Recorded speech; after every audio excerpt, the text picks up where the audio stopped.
Greetings all. Backbenches of the dentition, determining the incidence of alveolar bone fracture and maxillary tuberosity fracture related to the upper third molar extraction, a pilot study.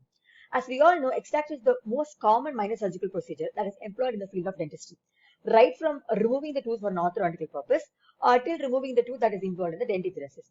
While I was assisting my seniors in the OP for the extraction of the upper third molars, even with the proper technique, there were few tooth that was associated with the adjacent bone fracture. On the other hand, few did not. So this really ignited me to think that what are the actual factors or what are the actual causes for these fractures, and thus that became the aim of my pilot study. The inclusion criteria of my pilot study included the eruption status of the tooth, the angulation of the third molars, the sex of the patient, and the actual status of the tooth that is to be extracted. The methodology, the informed consent from the patient was obtained. The intraoral photographs, preoperative periapical radiographs were taken.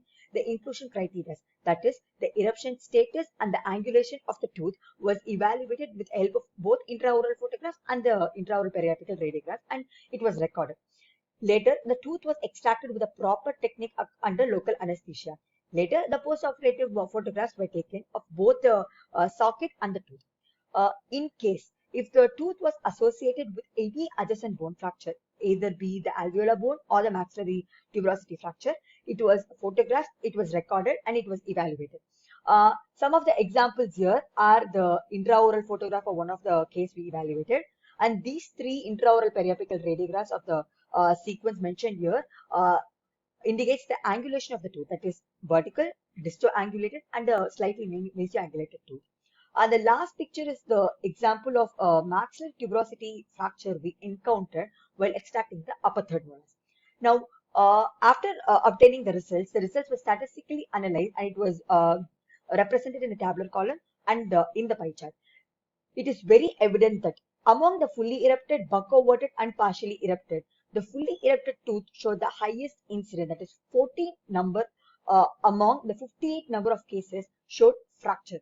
On the other hand, angulation of the tooth, the mesioangular, showed increased incidence of fracture, that is 12 cases among the 58 cases showed fracture. On the other hand, female showed a slightly increased incidence of 15 in number involving the fracture. While representing these data in the pie chart, it is again saying that, as mentioned above, 53% of the tooth was without any fracture. On the other hand, 47 tooth was associated with the fractures. In regard to the respect to the angulation of the tooth, the mesioangular, as mentioned above, show the highest incidence, that is 45%, and respect to the eruption status, the fully erupted as the increased incidence, that is 51.9%.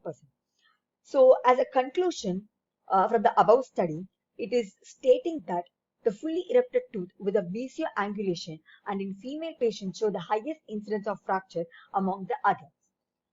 Now, going back into the literature, Shah and Brickman were the first scientists to report an interesting case of maxillary tuberosity fracture. They reported that they found it very difficult for them to remove the maxillary tuberosity segment because it was profusely bleeding, since it was very close to a vascularized structure. On the other hand, there was one more known scientist, Norman, added that if you find the fracture segment to be very small and it is completely attached to the tooth, then you'll have to remove it along with the tooth. On the other hand, if you find the segment is really large, then you'll have to place it back, close the flap and suture it back.